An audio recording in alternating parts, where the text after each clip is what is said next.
Hello and welcome to the Cup of Triathlon podcast. We're brought to you every week by our sponsors, oxygenaddict.com, raceforce.co.uk and myprotein.com. Joined by the wonderful Helen Murray. Helen, it's raining outside, but I know you're happy, Helen, anyway. Rob, it's absolutely belting it down. It's pretty minging, and I had a look, and I think it's going to be belting it down all day. You know what?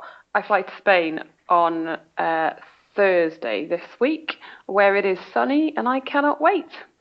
Happy days, mate. Happy days, yeah. Even the prospect of running a marathon is good when the weather's like this, isn't it?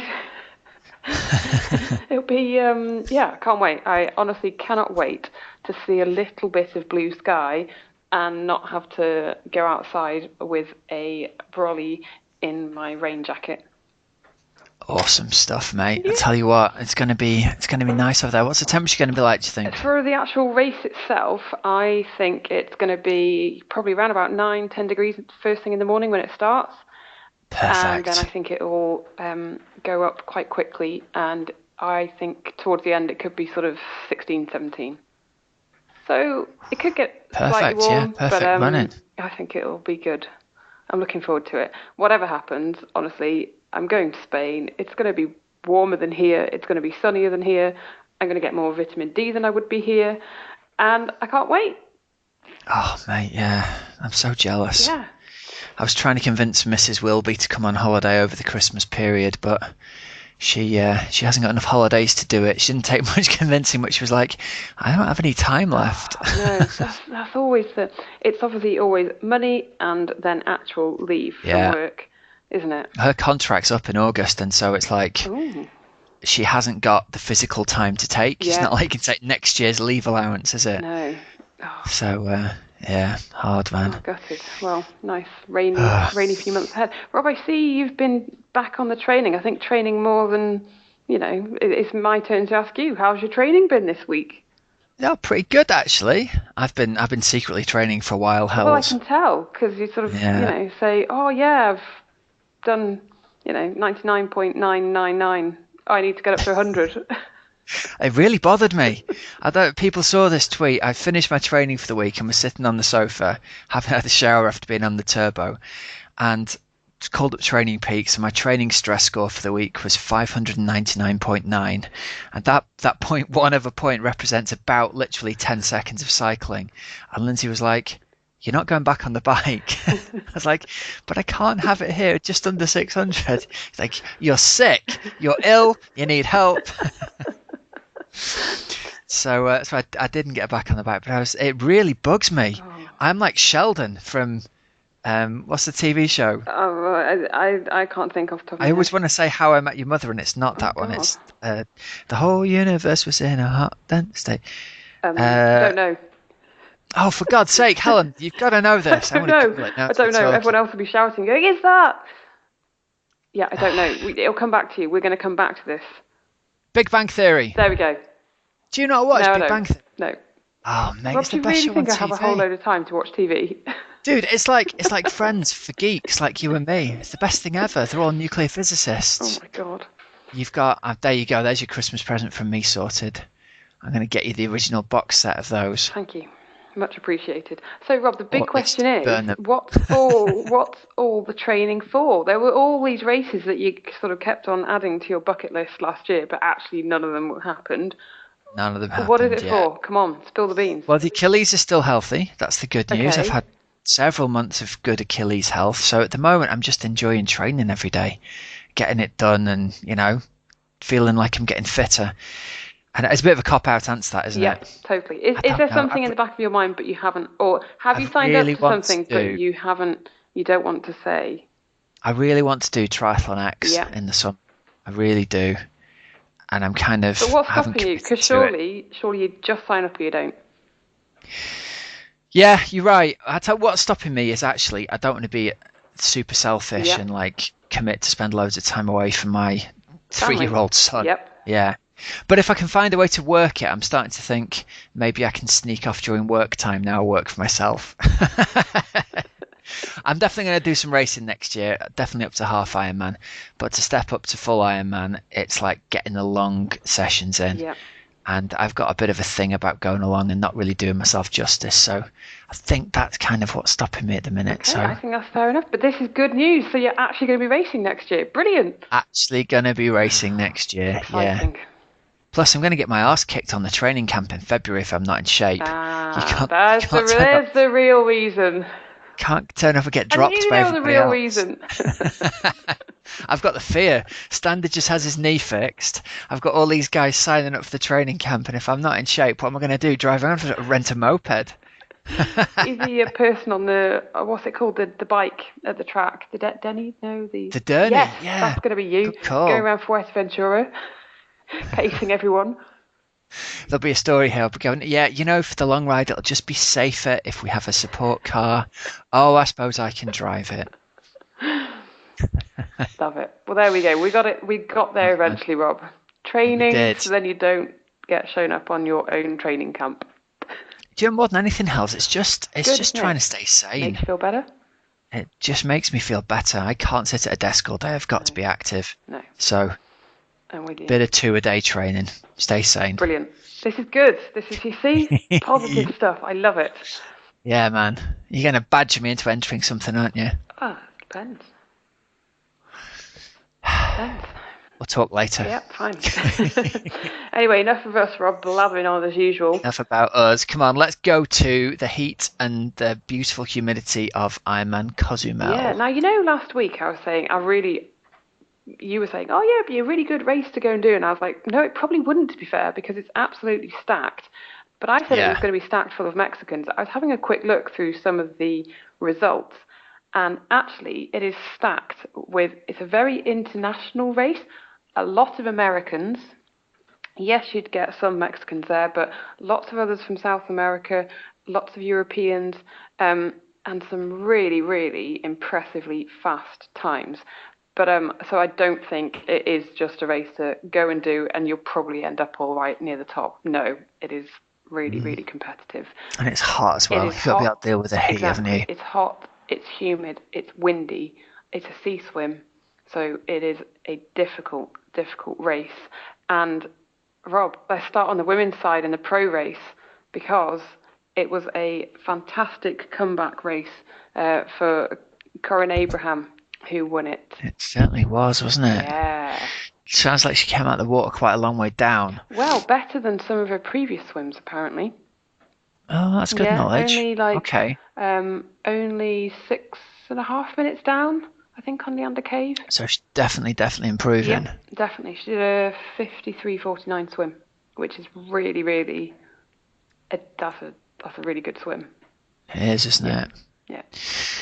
Now I heard that the swim is it in one direction or something? Point to point. Point to point, and it was current assisted this year, which might have helped, I suppose. The fastest guys were swimming like 43s or something like that. Yeah.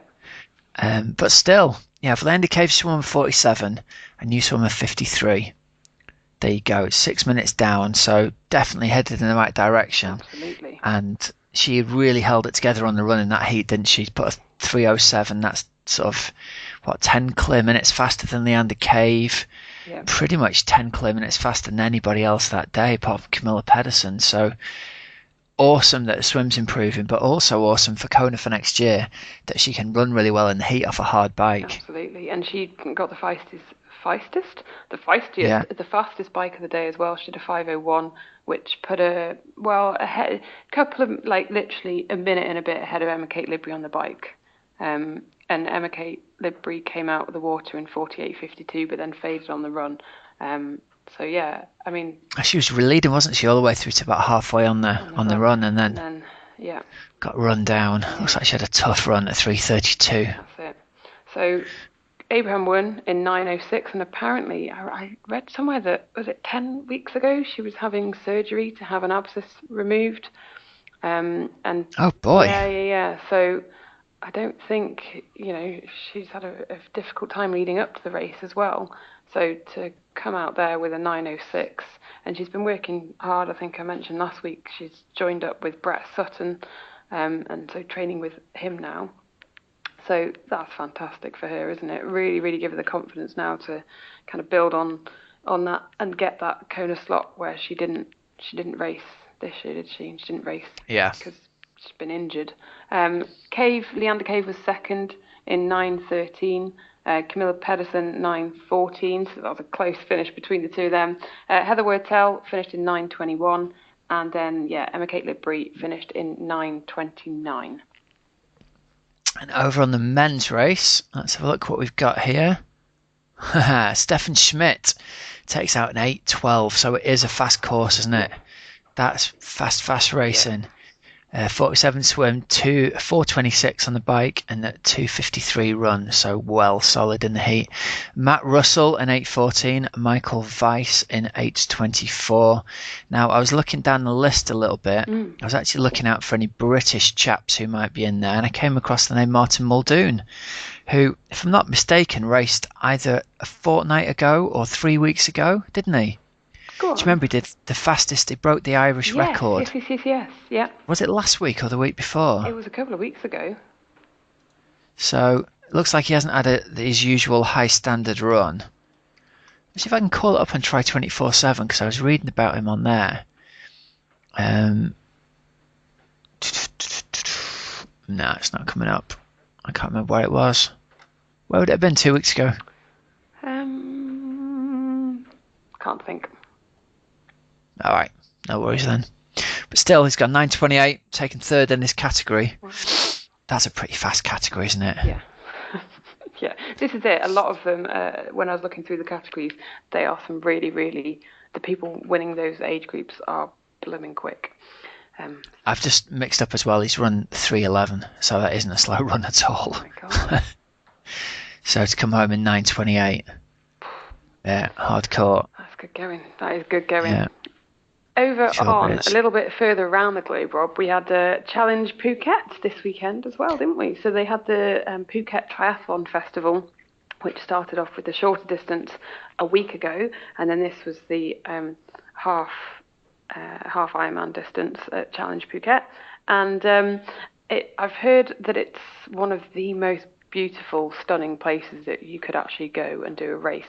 Again, I imagine pretty disgustingly hot and tough, but in terms of scenery, wow, it looks pretty stunning. I think the humidity would be the absolute killer there, wouldn't it, for sure? Yeah, that'd be rubbish. Absolutely rubbish. Should we start off with the men's side of this one? Yeah, the men's side. Rudy Wild takes it out in 3:54. Bart Aeronauts nearly runs him down and finishes in 3:55. And Alberto Casade from Italy in 3:58. Stewie Hayes apparently came off his bike. He finished in 6th. He was only 4 minutes down from 4th place and 6 minutes off 3rd, but had a bit of a heavy crash on the bike and that knocked him for 6 apparently. He wasn't the only one to have a crash, was he? No, God bless his wonderful teammate Emma Pallant, who we had on a couple of weeks ago. She's come off and she's now an official cyclist. When you've broken your collarbone in a bike race, you can call yourself an official cyclist. So no longer a former runner, she's now an official cyclist. That's right. She's a photograph of her smiling with the Team Dylan crew on Twitter, but she's got her arm all strapped up in it. Oh man, so painful. I really feel for her. Yeah, she said not the award outfit I was planning, but if there's a good time to break your clavicle, it's at the end of the season. #, come back stronger. So yeah, it's true though, isn't it? If there is a good time to break it, it is at the end of the season. Oh man, there's never a good time to break your clavicle, is there? No. Oh, bad news, man. Get well soon. Get well soon. So the women's results. Simone Brandley from Switzerland took it out in 4:22 and ran down Jodie Swallow, didn't she? Yeah. Had a superb run. Jodie Swallow in 4:23, and there was a great photo on Twitter of the two of them together with a K to go. So it looks like they had a right battle. Wow. And Radka Vodicova in 4:30 was in 3rd. Don't think Jodie was too bothered by the sound of things. Her social media was sort of saying just come out of winter training and came for a bit of a blast around, and second is pretty good based on very basic early season training. Wow. It's not bad, is it? If you could just rock up, smash it out, have a holiday in Thailand, make some cash. I should mention as well, Rob, Kim Morrison, who's racing pro this year, she finished in 8th place there in 4:55. Oh, good stuff. Yep. And the only other thing that was really happening this week that we found is the ultimate race of ultimate lunacy, really, Well, you is see, I don't know, is Ultraman it? Is it? Hawaii. Because surely I think the Decker wins the ultimate lunacy. Do you Um, not think? I don't know. It's up there. Ultraman's got this history behind it, though, hasn't it? Ultraman's been going for 12, 14, 15 years, I think. And Invited. It's an invite-only event, the World Championships. yeah, you have to. They used to have qualifiers for it, and I'm not sure if they do anymore. There are certainly three, I think, other Ultramans around the world. There's one in Australia, one in Canada. There's one in Wales for a few years, but they don't hold it anymore. And it's a 3-day ultra distance event where day one is a 10k swim. Starts at the pier in Kona, where Ironman Hawaii starts, and it's a point-to-point 10k swim. You get your own canoe to guide you through, or own kayaker to guide you through. Nice. Straight out the water for a 90-mile bike ride. The next day you ride for, I'm not going to get the numbers right here. 276 kilometres. 171 miles on day two. Yep. And then that's done like a bike race. They start up at the top of a volcano, and there's they roll along in a pack, and I'm not sure whether it's draft legal, or maybe the first hour of it's draft legal or something. And then day three, the double marathon. Yeah. So it's all the way along the Queen K, oh God. finishing back down just near the pier, basically. So you run from miles out in the lava fields, point to point. 52 miles. And it does look on some of the photos, it just looks really, really like those never-ending, in the films when you see them sort of out near Las Vegas, that kind of out in the desert that way, and the roads just stretch for miles and miles. It very much looks like that, the road stretching and just these kind of... 50 miles is a long way in a car, let alone on a bike, let alone on foot, through the lava fields at 100 odd degrees. It's just bonkers. So I encourage anybody to get on YouTube and check out some videos of this. Yeah. It's and the thing is, it's now attracting, I think it's fair to say 10 or 15 years ago, people who were good at Ironman would step up and do this as a long training day, and occasionally two really good guys would do it and have a battle. But like Gordo Byrne did it and he won it, and I think Jonas Kolting's done it a few times, and over time the time has progressed to the point now where the swimmers are swimming like 50-minute Ironman type pace for the whole 10k. Wow. It's just nuts. They're swimming like 2:15 for 10 kilometers in the water. So seriously good swimmers do it. And then again, bike ride of quality of pro pack of Ironman Hawaii. So anybody fancies that, that's a good old battle. Yeah. But I tell you what, if you think you've got to show up to Ironman Hawaii lean, you want to see the photos of these men and women on this page. Whoa. It's like the 0% body fat world championships, isn't it? Yeah, absolutely. And no pasty people going on there. They're all very ridiculously, beautifully. Get the fake tan on. Yeah, absolutely. No, it's maybe that's what you need before the marathon. What, some fake tan? Let's get some fake tan on. No, I'm quite happy with my paste, thank you. I worked with a guy once who thought putting fake tan on would stop him getting sunburn. Oh no. No. No, pale and beautiful, that's me. I'm quite happy. There you go. Quite happy with my pale skin, as long as I can get it covered in sunscreen. But no, the pictures of the Ultraman, wow, it looks good stuff. It's pretty insane. We haven't actually said who won, Rob. There we go. Women's side, Stacey Studer from the USA won it in 28 hours 29. Kat Calder-Becker in second in 30:57. It's quite funny, isn't it? With hours, 28 hours. Yeah. Over 3 days. Beth Brewster in 33 hours and 7 minutes. And then on the men's side, Mike Coughlin of Canada in 21:44. David Kalinowski of Australia in 22:11, who was rocking a great Movember mustache. And Jeremy Howard from the USA in 23:28. Wow. It is impressive though, isn't it? Hells, maybe we'll have a whip round. Maybe if we can get the Cup of Tri community to donate enough money, we'll send you over to do Ultraman. Wow. Well, I'd have to do one somewhere else first, wouldn't I? No, I I think it's the kind suppose. of thing that you don't know. I think you do it a little bit older. Yeah, you Yeah, think? definitely. Doesn't get much older than me, Hals. If I get much older, my Achilles are never going to work again. No, we'll leave that one for another time. Yeah, he was 42, the guy who won, so there's hope for me yet. What? You'd have to do it next year, surely. I'd have to do it this year, technically, but Okay. moving swiftly along. Oh dear. Right, should we go into this week's interview? Yes, let's. It's a good one this week. We always have a lovely interview. This week's particularly good. It's particularly good. We've got the wonderful Vanessa Raw on. So people will know her. She was a former ITU distance Olympic hopeful, stepped up to 70.3 in Ironman recently. We talk all about her move from 70.3, from ITU up to 70.3. And also, you remember, we meant to have her on earlier in the year, Yeah. Hals, and she had a hideous bike crash. Do you remember? Yep. She came off on some train tracks and basically went over the bars, landed on her face, knocked all her front teeth out. So bad news for her. So she's been having loads of surgery to get that sorted. So she's a real battler, dead fun person. Yep. Really, really good interview there. So I hope you enjoy it. We should be back in a minute after this interview. Hand you over now to Vanessa Raw.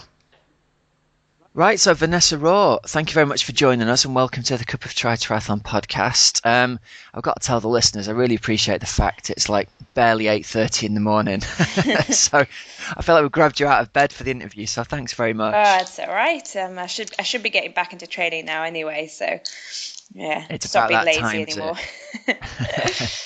And you've told me you're heading off for training camp later on today as well, so you really sort of squeezed yeah, it tomorrow in. morning.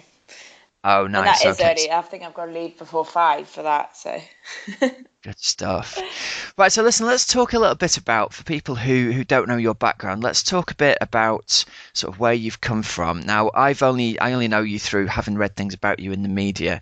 You came to notice in sort of 2005, 2006, racing Olympic distance ITU, and you had some really good results through that period. Then you've had a little bit of a quiet spell, and then this year you've really made a comeback with racing 70.3 and stepping up to Ironman as well. So how did you initially first get into triathlon? Were you from a running background originally? No, originally from a swimming background. Ah, you were a So, swimmer. Okay. yeah, so basically I swam from the ages of 9 to 14. And then I stopped because it just gets so boring, especially when you're going through GCSEs. It's very hard at that age to try and keep that going, especially if you're not enjoying it particularly. Yeah, And sure. then, then in between, I just did little bits of running. And then I went to Loughborough University to study fine art because I'm an artist. And I picked up triathlon there for a bit of fun in the tri club, basically, thinking it'd be a good sport to keep fit, get swimming going again. But it's amazing. Even though you've been out of the water 6 years, after a month you feel pretty similar. It's like, whoa. It is Yeah, amazing, isn't it? yeah, Anybody who swum as a kid, they get a couple of sessions in and start to get some fitness, and yeah. it's almost like you develop. My old swim coach used to say you develop like a boat, and some people's boats are faster in the water. Oh, And if you okay. swum as a kid, you've got like a speedboat, and the engine might be knackered, but you can tune the engine up really quickly. Yeah, But if you've never swum, you've got essentially a great big brick, and even if you put a big motor in it, it ain't going to go very fast. yeah. So is that your experience then? You got back into it, and within a few weeks of swimming, you were thinking, Well, yeah, I going mean, really well because again. I thought it would take another 6 years, to get back to where I was, and didn't Yeah, expect to ever be back to where I was. And okay, I was never as fast as I was as a kid, but I suppose you don't have to be for triathlon. But then, yeah, sooner or later, I was asked to come and swim with the World Class Potential program, and so it all became very serious very quickly. wow. Yeah, and then I was. So it wasn't even as though you've not followed that traditional line of sort of wanting to be a triathlete. You really did go to Loughborough to study fine arts and Yeah, triathlon thing on the side, and all of a sudden you're on the world class performance yeah, plan. and I was like almost 21 by the time I started because I had done a foundation year first, and so I was quite late getting into triathlon, definitely. Yeah, Yeah, but no, it was good. I enjoyed my time. I was at Loughborough then for 7 years, because I did my degree for 2 years, and then had a shot, or so I was told, of going to Beijing at the time. And then after, even though I'd only really started in 2005, 2006. And so, and then, but as soon as I went full time, it was disaster, just injury after injury. And it was the worst thing I ever did, going full time. Oh, So, really? It was one of those things I where, need a balance, I think. yeah. And I think it's often the way, isn't it, when you've got really good sort of stroke mechanics and you've obviously got a big engine from having done all that So then, swimming as a kid. exactly. But the Yeah, problem was going to Loughborough, I think, because I had a big engine and I improved so quickly, all the coaches got really excited and then just pushed. But no one thought, oh, hang on a minute, let's build up this body from the start, let's be patient and okay, yeah, let's not try and push her this year to do really well or try and get to Olympics or whatever. Let's, just, be patient, build her up nice and strong, and then next year we'll try. But I never had that guidance, and that was the problem. And then once you're injured for a year, you get left. You don't get looked yeah. after.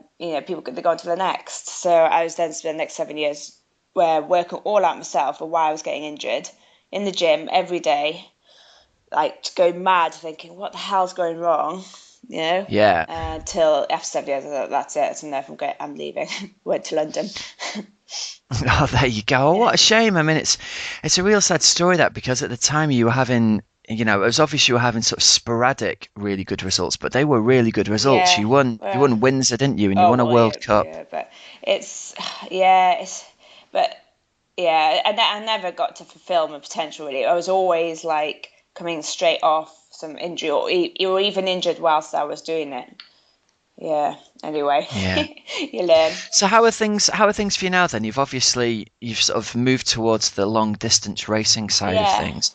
Are you managing to hold your body together Yeah, better now? definitely. I suppose Well, 10 years in. yeah, to be fair, so when I first moved to London, I then met a coach called Tom Bennett, and he broke down my running form and basically taught me how to run again. Because I think when you've been injured, especially through running for so many years, and you've been given orthotics that have got bigger and bigger and bigger, you forget how to run.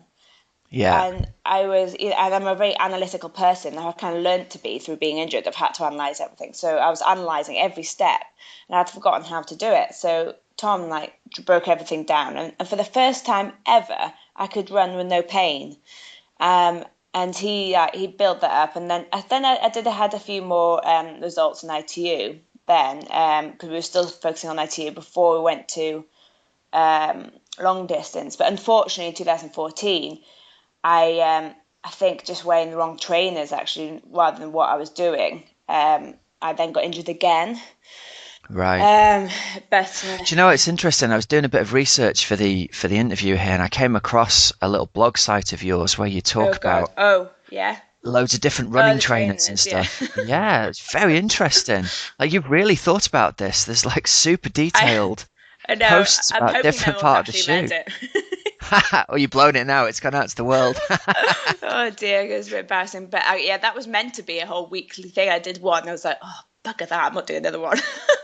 Too much hard work. It's just boring, No, isn't it? It's going to read it every week. No, this is the sad thing. I read something like that, and it fascinates me that someone's broken running shoes down into such small components, because I'm exactly the same. really? You get a little niggly injury, and you start thinking, well, is it the fact there's a bit of the Achilles tab is sticking up, and what would happen? I'm in the kitchen with a Stanley knife taking bits out of the back of my shoes to see if I can make Oh my them more goodness! comfortable. I just get another pair. Oh yeah, there you go. The life of a sponsored triathlete. I know, it's awful, isn't it? Oh dear. Yeah, because I was originally sponsored by. This is what started me off with trainers. I was originally sponsored by Adidas because I'd started doing well very quickly. So Adidas came on board, and they sponsored me for 5 years. But ironically, it was the trainers that were making me injured because they're very narrow, and I was getting a lot of metatarsal stress fractures. Right. But I didn't realize until probably about 3.5 years down the line. But the problem was, because I've been injured for so long, and they were so loyal, they're like, we're going to stick by you. But every year, the money was reduced or so on. But because they were so loyal, they stayed by me. But actually, probably the best thing for me is if they had left me, because and I couldn't leave them because that was the only money I was coming in, so I couldn't survive without it. Oh, I see. But until the 5th year, then they were like, oh, okay, we can only offer you product now, no money. So I was like, okay, phew, I can get out. Because although I love Adidas and I love I love everything about it, just the shoes were just not right for me. And Yeah. but you don't realize these things when you're young and getting into them. You just think, oh, you just say yes to anything. And you just think a shoe's a shoe, I suppose, as well, Yeah, and it can be so different. yeah, And you raise a good point, I suppose. How many people go to a running shop and try on 20 or 30 different pairs of shoes? We yeah, tend to just buy like the next updated model of whatever shoe we've had before, don't we? exactly. Yeah. I know, and things change every year. So even if you like a shoe now, the next year they change it so much, it's not even the same shoe anymore. Or do you have that thing where you find a pair of shoes that you like and you end up buying 4 pairs online? Well, that's what I'm going to do next. Yeah. That's the way, isn't it? Yeah. Definitely. Yeah. So, listen, you've talked a bit Yeah. about Sorry. the importance of good coaching, really, and I think that's amazing that a good coach has broken down your stride and has managed to take you from orthotics to Yeah. basically pain free again, which is the key as an athlete, isn't it? To be able to move pain free is why we start doing it in the first place. Yeah. Exactly. So, so Tom, I think it was the reason why I met Tom, and he really did, help me get past all that. But then I realised after 2014 and getting injured, I then actually quit triathlon and I went back to Central St. Martin's to do some fashion courses and thought, okay, I'm going to, do my art and do some fashion design and design my own sportswear. That's what I've been wanting to do for ages. So, but then whilst I was doing that, I was like, oh God, I didn't give long distance a proper go. I need to do this. And then in the February, I think it was February or January, Benjamin Sanson then contacted me and said that there was a race in Guadeloupe and did I want to come and do it? And then he just said, no fat. I was like, no fat, no fat. I was like, well, I am a little bit fat actually because I haven't been training. And so I was like, okay, well, I've got a month now to have no fat. It's pretty succinct coaching from Ben there, isn't it? As far as advice goes. This is hilarious. So anyway, so I went to Guadeloupe and did this race and met him. And actually, I saw what an amazing coach he could be and how enthusiastic and how, the attention to detail. He's much more old school than Tom was. So it was quite good going from Tom to Ben because I learned the technicalities from Ben, but from Tom, but then Ben's like a younger Brett sort of thing. Well, I mean, it's just about you getting the yardage in. Yes, basically really old school, and those were good sessions, train. and but also he's very good at the bike as well, and helped change my bike setup, and things that what Tom that wasn't so good at. Tom was very much the running, very focused on running. You see. Ben Sanson he used to lead out of the water at Hawaii, didn't he? And he's amazing. Even now, when he hasn't swum for weeks, and he'll get in and he'll just kill us all. He's just amazing. And where's he based? Bordeaux. Oh, right. Okay. So do you go over there for training camps and come back? Yeah. So basically this year I then made the commitment after Guadeloupe to do what I needed to do. Ben had so much belief in me, so, okay, well, he was actually a bit enthusiastic for this year, a bit too enthusiastic. So, okay, we're going to get to Kona. And everyone's telling me you can't get to Kona in your first year of trying. And he's like, yeah, you can. You're going to do Frankfurt and you're going to win. That's awesome. You need a coach to do that. Oh dear. So this is what the answer. I was like, okay, because I didn't want to say I couldn't do it to him. So I said, let's try. Knowing that, okay, well, at least we could try, and then next year is the year really. So on the way to trying to get to Frankfurt, then that's when I had the crash. Before that, the bad crash in Bordeaux. Yeah. So let's talk about that a little bit. I read bits and bobs on Twitter and Facebook about it. You really had a bad crash and smashed your face in, didn't you? And knocked teeth out. Oh God, yes. How did all that come about? Not to say too much about the bike and stuff, but basically I was sponsored by PPR team, which means I got this Cipollini TT bike. Okay. And it's a really good fast machine. It's really nice. I like it from that respect. But we basically went on. I think we were doing like a 100-mile time trial sort of thing. Okay. In Bordeaux, and it was a lovely day, and I was feeling good and feeling quite easy. But Ben was like, I was trying to stay about 20 meters behind Ben, so literally have no benefit from him at all. And then coming back after the turnaround, I hadn't had any gels with me at all, and I was like, and he was really mad. Ben was mad with me for not bringing anything with me. And I said, "Oh, fine, I'm fine, but I'll stop if you want." And he was like, "No, you're not stopping now. You didn't bring them, so you're not getting anything." So anyway, so I'm cycling, but we're cycling back, and I'm still like well within myself, like, like quite a low heart rate for me because I have quite a high heart rate. And coming down a hill, and there's like 3 tracks, train tracks. So it's quite bumpy. The classic train tracks. Yeah, but I didn't go into them like you'd think. I basically went over them. I went onto my hoods, went over them because they're quite lumpy. So they're quite violent train tracks. So quite a lot of vibration. So I must have slowed down a little bit because it would have been stupid to keep going over at 45k an hour. But it was like, I think it probably came down to, I don't know, 35 or something, but not much because I didn't want to slow down my time, you see. Yeah. So, and then anyway, so coming onto my hood, and then I can see my TT bar like vibrate its way out of its holder thing. And then because it's attached by wires, it kind of, I don't know the rest of it, but I assume it just basically, because it's attached by wires, it just hung and went into my front wheel. But basically it all happened very quickly, and took out all my wheel afterwards, front wheels, like only got a few spokes left. And I basically got like catapulted like 25 meters down the road. So you went straight over the bars. So were you you were on the drops, and the TT bar end fell out and went in your front wheel? Yeah, so I wasn't actually on the TT bars at that point because I was going over the vibrations. If I had, it probably wouldn't have come out, but if I went onto the hoods, because it's a bit safer over those vibrations. So you went right over the front and landed on your face? Yeah, basically just like dove into the ground and then kind of woke up in my blood. With everything, like I could just tell that my whole bottom face was just not the same. Like teeth was everywhere, my lip was hanging, my chin was hanging, and oh god, it was awful. So was it literally like your teeth were out on the floor? Yeah, and then my 2 front teeth were like bent backwards inside. Oh no! And the 2 beside were out, and then I could just hear Ben crying, looking at me and crying. I was like, oh, it's awful, yeah. So I'm crying because I'm like, oh god, this is bad. But we're more crying because we were in such good shape, I think, and and it was coming to Frankfurt, so we kind of crying for what we lost, really. But as I was going over these train tracks and I saw this bar come out, I'd shouted Ben. Because I thought I was going to have to stop and put it back in. I didn't want him to ride off. I wanted him to wait for me. So I was like, Ben! And then, so he turned around and saw everything. Oh, man, poor guy. So, but then, because initially he had thought I'd crashed because he thought I was shouting Ben because I wanted a gel. Yeah. And then when he saw... And he was like, I'm not turning around. Yeah, exactly. And then he saw and he was like, oh, I knew it. And then he saw that the bar had come out and he knew exactly what happened.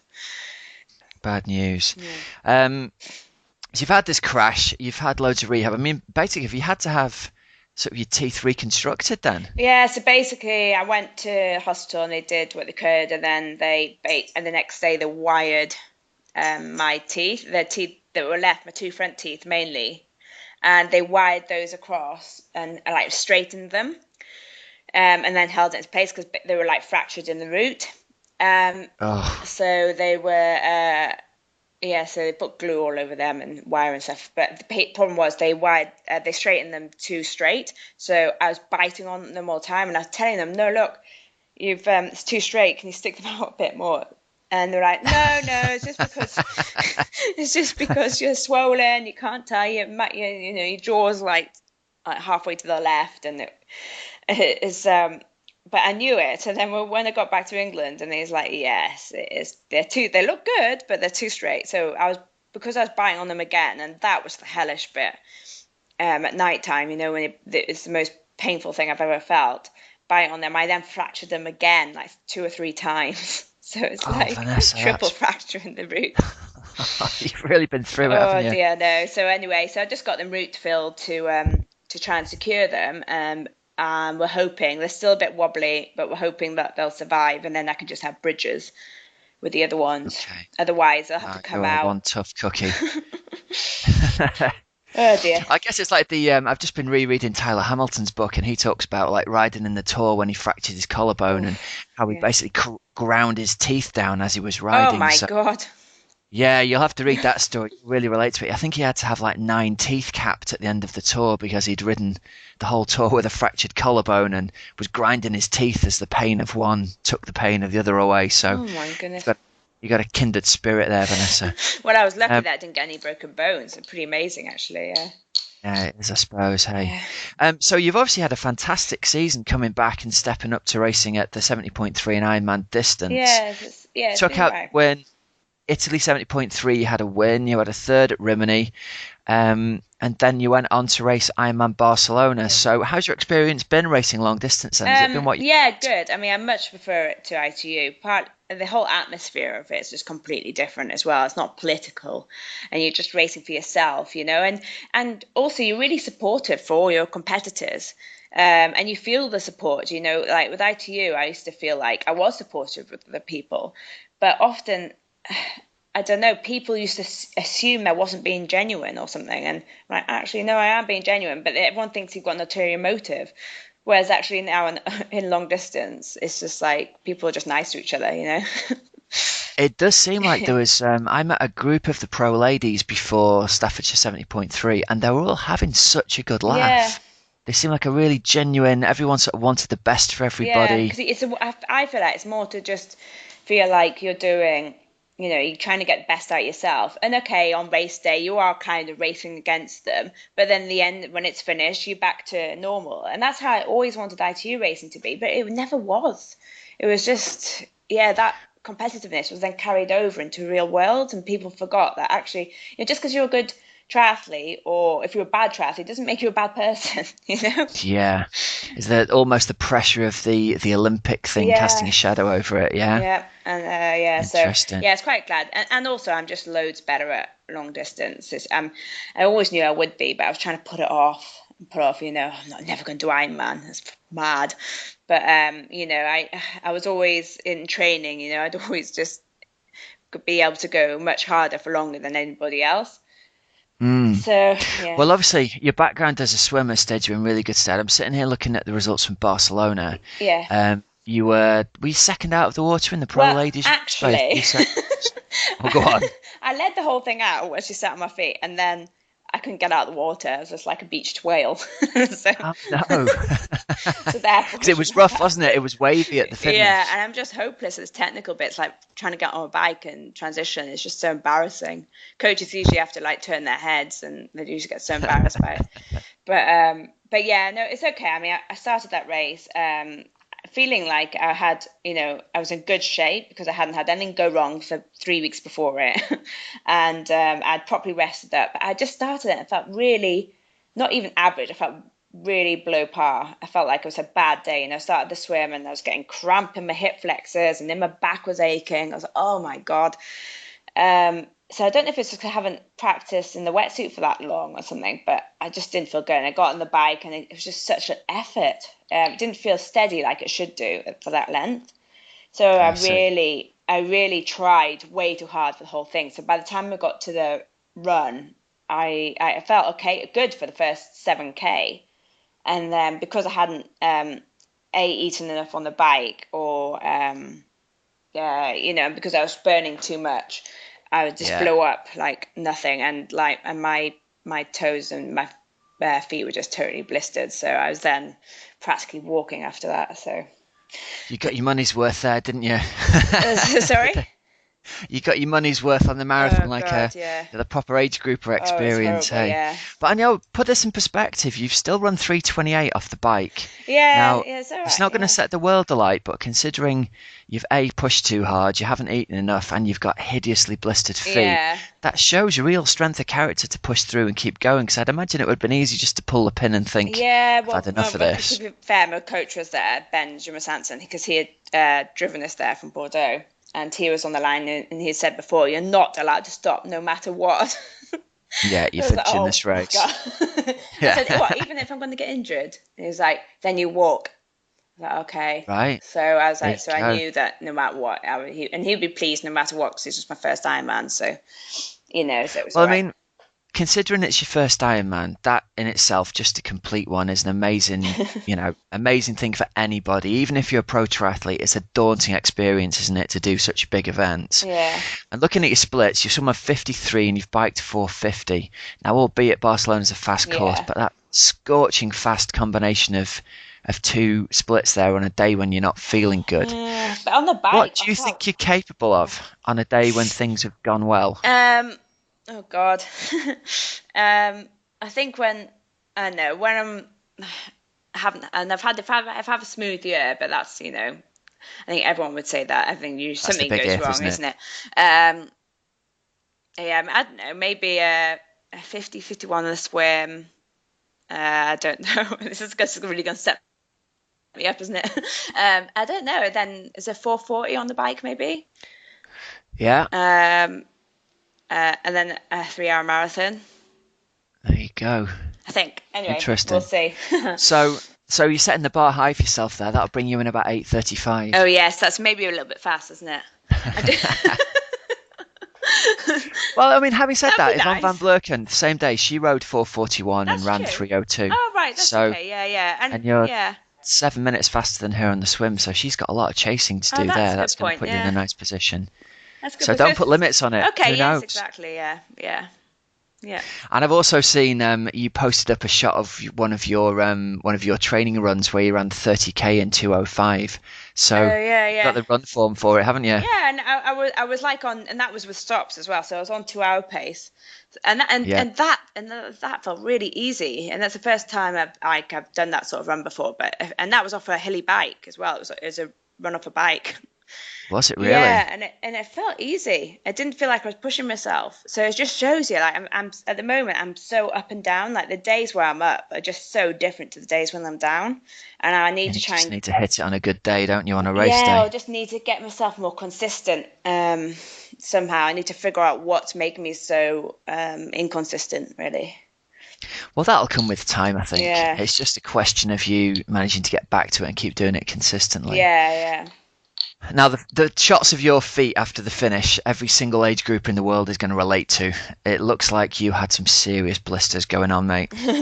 Well, that's just standard. That's not even as bad as normal, really. But yeah, this is something that I'm now figuring out with. I've got a new company that's helping me called Complete Physio, and they're breaking down my run and looking at the way I run, and basically as well looking testing my lower leg strength and my upper leg strength, but mainly my lower leg strength. And seeing if maybe I'm not strong enough there, to kind of control the landing, that I'm kind of having too much torsion or friction. So we're working on that at the moment. And then now yesterday I went over to Running Works, and I was discussing with them trainers again, to see if there's anything I was doing wrong there. I mean, but everything they mentioned I had tried before. Right, well, that's interesting. Yeah. You want to set yourself up as a professional shoe consultant, Yeah, Vanessa. one day I'm gonna make my own pair of trainers. Good for you. And what's the future hold? What's your plans for the coming year then? You've gone 9:17 at Barcelona on debut, which is pretty astonishing. Well, so basically I want to try and qualify for Kona next year. So I want to do South Africa Ironman in April, because that's a championship. Yeah. And then we haven't really thought about what races in between that. But then I suppose I was thinking, if I have to and I have to get points, then I would do Frankfurt as well, try and get more points last minute Yeah. before Kona. Because I mean, that's even if because anything can happen on race day, can't it? So even if Will you race some 70.3s as well, do you think? Oh yeah, definitely. Because I think, don't you have to qualify? I think you pretty much do to get enough points in, don't you? Yeah. Racing in the UK? Any chance of seeing you at the UK races? Maybe if it's in the summer. Yeah, If it's warm. if it ain't freezing. I'm definitely not very good on the cold, that's for sure. Right, gotcha. But yeah, no, I would like to. Yeah, if I'm in. But Ben's also signed me up to a French team. One of those do sprints. Like a French Grand Prix team. Oh, I Yeah, see. so I'm going to be doing sprints as well. It'll be interesting. Embarrassing. Am I allowed to put socks on for sprints, do you think? Oh, yeah, you just have to be super fast about it. And considering what you've told us about your I transitions know. already, you better That's get going to be really practicing. embarrassing, isn't it? Oh, God. And let's talk finally about life, sort of trying to make a living as a professional triathlete. How easy or hard is it to find companies that will sort of pay you some money to help support your lifestyle rather than just giving you free kit? Yeah. I mean, it is difficult. I mean, well, especially I think if you're like at the top already, I think it's a different story. But if you're trying to get up like I am, then yeah, it's really difficult to try and survive. And at the moment, I'm getting good sponsor in January, like Look Bikes. Oh, nice. Yeah, and that'd be great. But obviously, until then, I've literally got nothing. um, Okay. so yeah, so you can rely on the money that you've won from races. Um, yeah, yeah, it is difficult. I don't really know how to go about trying to get sponsors. Okay, it's a common thread amongst a Mm. lot of the pros we've talked to. And I suppose one of the ways you can do it is by supporting yourself, which leads us neatly into I've been having a look at your artwork that's for sale. And the website it's Vanessa Raw Prints dot Is it? I ticktail.com. think that. Oh no, it should be Vanessa. I think. Oh God, it hasn't been on for so long. I think it's Vanessa or Art, but that's basically just the prints of the art that I made. There you go. So Vanessa Raw Art is I the think is I the best actual check that. website. But So if anyone wants to check it out, your stuff is really good, mate. oh, I've got to thanks. say. But all the stuff on my website is quite. It's stuff that I did quite a few years ago. But I'm doing commissions at the moment. I'm doing a commission of a woman from New York. So yeah, so this sort of thing kind of helps, but and I have to really organize myself to try and get it in with my training. Mm. But I'm also getting into a bit of design because I'm really interested in that, and I'm working with Compress Sport, and I'm going to Okay. help them with their tri suit and with some female clothing line. So we So might be seeing a Vanessa Raw line of clothing coming this way soon, might yeah, we? hopefully, yeah, Raw line, Raw Compress Sport by Raw, Oh, or the other way cool. around, Well, Raw by Compress Sport. very nice. We'll have to look out for that.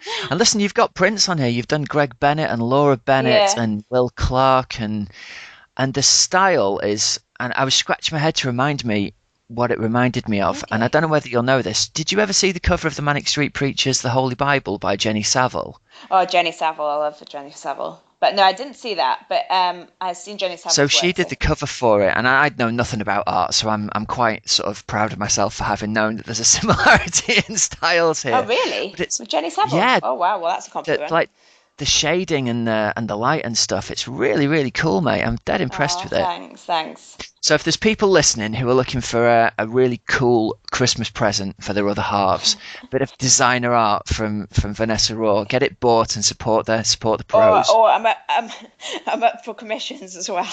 There you go. Right. So how do people get in contact with you then if they want to do a commission? I don't know. The Facebook, Twitter.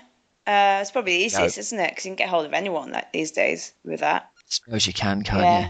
There's a contact button on your website as well, so they can probably Is get you there? through. But I'm not sure if that. God, I'm terrible at this. But I might even go back to my old manager that I'm not with anymore. But he would pass it on to me if it was the case. But I hope There maybe you go. he's cut that down. I don't know. Maybe Facebook and Twitter's the way to go for now then. Oh, cool. Well, listen, thanks ever so much for coming on the show. We really Oh, appreciate you my taking the pleasure. time to talk to us. And I'm really excited to see how your year goes Oh, and to thanks. see the follow your results on the way to qualification for Kona next year. Because with your swimming pedigree, you're going to be in that first pack at Kona. You're going to be out with the turtles and out Oh, with the I hope so. fishes. Yeah. Mm. Good stuff. Well, listen, thanks very much for your time. Thank And you. I hope we can get you on the show sometime next year and you can talk about your success at Kona. Oh, thank you very much. Thanks. Thanks for You're having me. welcome.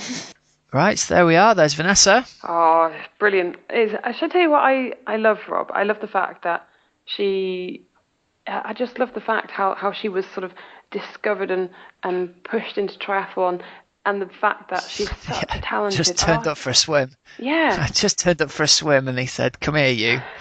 Get in the Olympic development squad. blimey heck. But she's such a good artist as well. Really, Yeah. really incredibly talented. And I think that's brilliant to have something so different away from triathlon that you can focus on as well. She's got some awesome stuff on her website. I went and had a look, and she's got these massive, and I hadn't realised the scale of them until I saw there's one picture somewhere of her painting one of her paintings, and the paintings are about, I don't know, 6 to 8 feet tall. So she's got pictures of Will Clark and Laura Bennett and Greg Bennett, but they're done in a really cool style. She uses, I don't know, all kinds of weird things to make the textures with. So they're not, I don't know what the word is, they're not flattering pictures of people. It's like really cool, Jenny Savile type stuff. It's really ace. I saw a big one of Will Clark. He was sort of tweeting about it the other day. And that's right, it was on Twitter the other day, wasn't it? He looks sort of, he doesn't look the friendliest of people in the painting, but obviously that is not the point. And it's really, really cool. He looks dark and moody, doesn't he? Yeah. There you go. So maybe we should save up and get Vanessa to do one of you.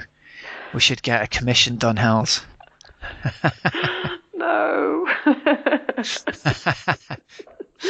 Maybe later on. Get one done of Rich. Get him for Christmas. Maybe, yeah. Now, what else is sweet about Vanessa? Just after we did the interview, she sent me an email through and she said, could you help me out? I'd also like to say I forgot to say thanks so much to John Roberts from Matt Roberts Gyms, who gave me so much time and guidance with strength and conditioning for nothing in return.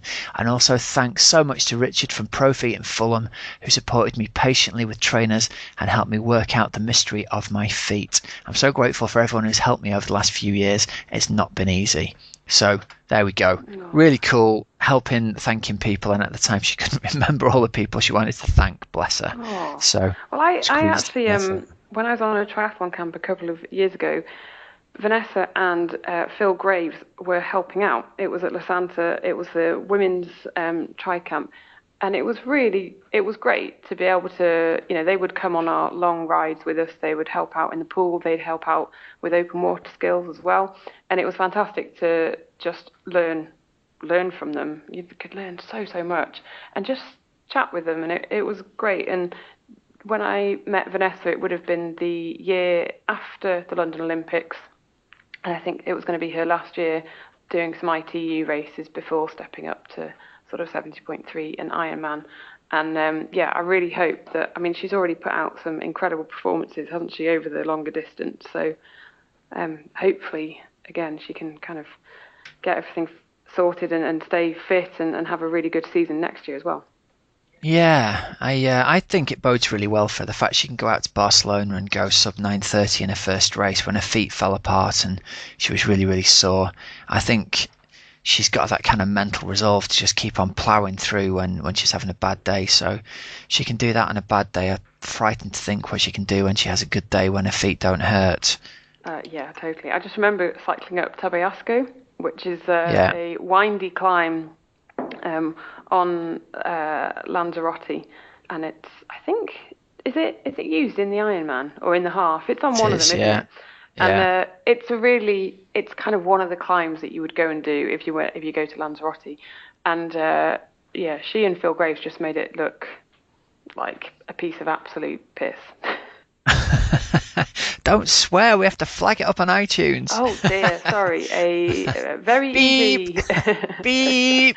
Yeah, they made it look like it was nothing. Nice. And they wouldn't have even been racing up it, would they? It was just a little training ride for them. So yeah. Well, you're fitter now. You could take it down. I don't think so. Camp again. Take down Vanessa Raw. I don't think so. Yeah, I think you can. Nah. Right, well, let's have a little think then, Hells. Who do we need to give a name check to this week? We've got to give it's a bit of Black Friday going on recently, wasn't it, with sales everywhere? Well, honestly, Rob, I was about to go insane. If I got any more emails about Black Friday, I was ready to throw my computer out of the window. If that was me, I'd be doing my sale the week before Black Friday. Yes. Get people in the mood for it, because by the time you did get your 30th email through about it, you just thought, whatever. Yeah, delete. And I was giving it all. Don't buy anything on Black Friday. Did you? I bought a new wetsuit. It's all right, I bought a new computer. Did you? Yeah. Good girl. Not set up properly yet, but hopefully this will mean, podcasting is made easier. Brilliant. It's about time. Yeah, exactly. Only a year in. I need to figure out how to log on to it. Finally afford to buy you a computer. Yeah, been saving up, and then Black Friday came around. Brilliant. Good stuff. Right, so listen, I want to play your little clip now, Hells. Play your clip of the week. Nobody sent us anything through on SpeakPipe this week, so we need more people to send us either encouragement or abuse or questions through oxygenaddict.com/podcast. There's a little green button to click, and you just talk into computer and leave us a voice message. No one's done it, but Helen, you found us something, didn't you? Tell us about your recording. Well, I did. So I decided I've been blabbering on about getting into very cold baths recently because I'm training for the marathon and I'm trying to help recovery of my legs and tired legs and sore muscles. And the other thing that I do try to do fairly regularly is go and get a sports massage. And so I decided to take my recorder along. Oh, it's not pretty. Here we are. Let's listen. The viewer discretion is basically advised, isn't it, Helen? No, it's not that bad. Honestly, it's more useful about why on earth should we be going to get sports massages? Oh, I'd be squealing like a pig. All right, here we go. Helen's sports massage. Okay, so I've had an ice bath and now I am on a massage table and I'm having a sports massage, and Paul is doing the massage. He's currently in and around the glutes, so it's quite painful. We've already done the legs and that was a lot of squealing. So Paul, just tell me a bit about what are the benefits of a regular sports massage? One of the main benefits for me is, as a weekend warrior or even as an athlete, you get a little bit more in tune with your body. So the actual massage itself is going to help prevent any sort of injuries. We're going to become aware of any abnormalities in the body and able to work on those before they become a bigger problem. But yeah, it allows your body to kind of heal itself. So from a recovery point of view, if you've been doing some training, like now we can feel some tension in here. We can release that and get you back to training and just normal life functioning without any, well, as pain-free as possible, really. How often should a weekend warrior look to have a sports massage? Well, see, my take on this is as often as possible. I look at elite athletes, and generally their lives are fairly simple. They eat, they train, and they do everything around their training to make their training as easy as possible. Well, us in the real world, have got real world jobs, sitting at desks for hours on end, which isn't particularly great for your body and your posture. And then we're going out and training. We probably need them more than those guys do, and they have them every day. So I always suggest to my clients, try and get fit in a massage at least once a month. I don't see it as a treat, it's a necessity for your body. If something wasn't working with your car, you go and get your car serviced. Great, and if it breaks you can fix it, but your body, if you want to fix it, it costs a lot of money once it breaks down. So as often as possible, once a month is okay, once a fortnight is fantastic, once a week would probably be the top line really for a weekend warrior. Just like I said, it heads off any problems. And so at this point of the season, most people are going to be, either kind of coming towards the end of the off season, or they're going to be building their base for next season, the race season. So how important is it to have massages at this time of year? Oh yeah, definitely, because as you'll start making those fundamental changes, as you start changing up your training sessions, you start hurting the body in different ways, and you're trying to get your body to adapt. So by having a massage, again, it just allows your body to be in the position it wants to be in, and allows you to get the maximum amount of training. You train hard, so why would you not, do the best that you can? If you're a triathlete, obviously you're looking after your bike, you're going to look after your, any equipment you've got. Well, your body's probably the most important piece of equipment you've got, so give that the same care as attention as you would any other part of your, your training regime and your equipment. And what about if you can't get to have a massage? Oh my God, it's good. I would thoroughly recommend it. What can someone do themselves? almost like self-massage? Yeah, so you've got the foam rollers now. I'm quite a big advocate of foam rollers. I think they really help. I try to use one once a day when I can, and definitely after or before training, just to loosen up my body, loosen up all the fascia. And there are other things you can use. So again, you can use tennis balls. Tennis balls on the feet are quite good. I like to sit and watch a bit of TV and roll a tennis ball under my foot just to help mobilise the foot. So again, as a triathlete, you're on the bike and you're running. The foot takes quite a pounding, and it's quite an intricate machine, really, your foot. So things like that are quite good. You can use a golf ball when you get used to the tennis ball. But as you know, golf ball can hurt quite a lot. And again, a tennis ball into the hips quite good, leaning against a wall or even on the floor. So when you've got time, just, taking care after session. I'm still, again, an advocate of stretching and allowing your body to just reset itself to where it needs to be. So yeah, there's lots of devices out there, but a foam roller, tennis ball, golf ball, hockey ball. Well, again, hockey balls hurt. And there's plenty of YouTube videos out there, but try and make sure it's someone with a lot of subscribers, because there are a lot of guys out there that talk and don't talk quite so much sense, shall we say. Like all the gear, no idea. Yeah. I would just say, obviously, we're squeaking a little bit here. For me, glutes. Not my body. The glutes where we are working now, working quite deep into it. But I would also say, don't be fearful. As we've once had a discussion, people seem to think that if a massage hurts, the more it hurts, the better it is. And it's not the case. Pain isn't really what we're looking for. Maybe some discomfort. And each massage should be worked towards the client. So if you're saying it's too painful, then the therapist should ease up. And if they don't, get yourself a new therapist. I love that advice. Right, and as a therapist, which is your favourite part to massage? Glutes, especially on athletes and people that do work out, because generally you will find that they hurt. So sometimes I have people come in and maybe the lower back's a bit sore, and when you say, okay, I'm going to work into the glutes, they say, oh, okay, fine.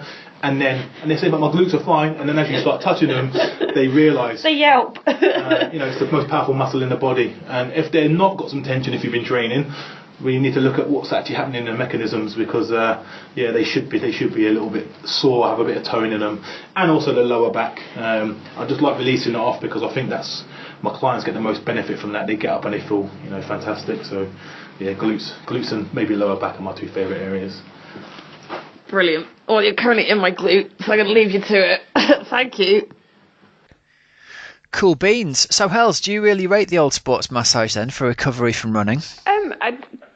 Yes, I do, and not necessarily just from running, but during the triathlon season, I do try to go kind of, I don't know, once every 3 weeks, and I do think it helps. And it just, I mean, it might all be one big scam, but I don't think it is. And I think that mixed with the cold baths has actually really helped over the past couple of months. And it's just good to hear why we should be doing it and how often, that kind of thing. A little bit less soreness for you then, huh? Yeah. Are you a fan of the sports massage? I can't have them, mate. Oh. Just too soft. Seriously? Oh, seriously, yeah. My wife is a trained sports masser, and I've managed to have maybe 3 minutes of massage with her, and I just can't have hands on my legs. I'm just so sore. Oh my God. Bloody hell. I need to try again, don't I? Yeah. Honestly, I'm so sensitive. Oh my I've got legs like a bag of conkers, and I just squeal and yelp. And honestly, right, when she was training, she used to go down to the big place where they got trained, and they needed people to be subjects. And I went along one day. The deal was you got a free massage while they trained to be, get their certification. And I wasn't allowed to go back because the girls couldn't press hard enough into my legs to get any practice on me. Oh my goodness. I'd just be lying there yelping. Wow. I know. Terrible, isn't it? That's really bad. I'm a bit speechless. Need to grit my teeth. I think so. Well, I mean, Paul mentions there, it's not necessarily meant to be really, really painful. So if you are having all that pain, then, I don't know, surely there's something more going on in the background. I'm a pansy, Helen. That's what's going on in the background. Surely it can't be that you're just a pansy. Maybe Right. try Maybe I'll try again. Maybe try a different. Maybe go and see Paul. Maybe not have my wife do it. Do you think she's inflicting more pain on me? She could have been. To pay me back for going out training and doing a 7-hour ride. Well, here's payback. I'm gonna wreck your legs. You might well be right. Yeah, think of it. It's a good way to stop you going out training, isn't it? Yeah, I suppose it is actually. Yeah, you didn't think of that, did you? Maybe she's been sabotaging me. I could have been a contender. Oh man. Right, come on. Let's wrap this up, Hells. We have just got to give a shout out before we finish to a few people, our sponsors of the show. myprotein.com. If you use the code OxygenAddict8, you get 8% off at checkout. If you're a new customer, you can use the code OxygenAddict15 and get 15% off your order at checkout. Raceforce.co.uk are offering 10% off their Bike Bus and Bike Bus Pro with the code COT10. And we've also got to thank our patrons who have very kindly set up to donate £2 a month to help support the show. You have managed to help buy Helen a computer that means that we might be able to record in more than one location in future. I'd like to say that is absolutely not true. The computer has very much come out of my own pocket. But thank you. We'll give a donation from the Cup of Tri donations, Hells, don't you worry. No. So if you want to contribute to the upkeep and the running of the show, £2 a month goes a long way. We've got 500 weekly listeners at the moment, so if only 10% of you agree to donate £2 a month, we would be a long way to covering our costs, which would be really cool. You can just go over to oxygenaddict.com/podcast, click on the links of become a patron, and you'll see on there you can just use your credit card. You can cancel anytime you like. It's all above board, isn't it, Hells? Absolutely. No dubious internet trickery here. No. No.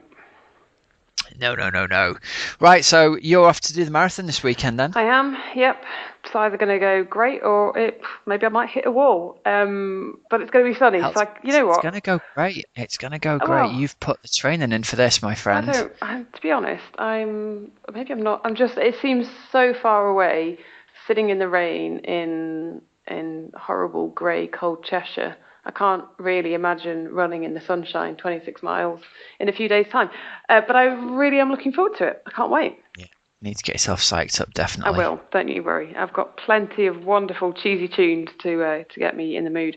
And as soon as I'm out there, can't wait. I'm going to be running in vest and shorts. Wow. Hey, let's have a listener predict Helen's finishing time. That'd be brill. Go on then. Let's have a predict Helen's finishing time. What do people need to do? People just need to go on the Facebook page. Okay. And we'll start a thread on the Cup of Tri Facebook page, and we'll say, have a guess. Person nearest to guessing your marathon time, Hells, to the nearest minute wins a... I'll find something. No, we'll find them a prize. We'll give them an Oxygen Addict visor. Okay, there we go. Got one of those there still. How about that? Yeah, good. So predict Helen's time to the nearest minute. Lots of people won't know what standard runner you are, so they might have to be clever and do some internet digging, Helen. Yep, fine. Try and cyberstalk you. Okay, fine. I like this game. Yeah. I wonder if I could enter. No, you're not allowed. I'm going to write down my number now in an envelope, and I'll open it on the show after you get back. Okay. And we'll see how close I got. Okay. I like this. Yeah? Yep. So go onto the Facebook page. Is it facebook.com/Cup of Tri? Yep. I'm guessing. Something like that, isn't it? Go on there. And the person who is closest gets a Oxygen Addict visor. Yeah, you two can look like a Euro running through the fields of Hawaii. Fantastic. Oh, man. Right, let's wrap it up then. It's been great talking to you, Hells. Thank you very much. Thanks for coming on. Yeah, no problem. Hope you've enjoyed listening. And you have a great marathon out in sunny Spain. I will do. What day do you get back? Monday. Wicked. So we'll be able to talk to you maybe the day after, maybe the day after the day after.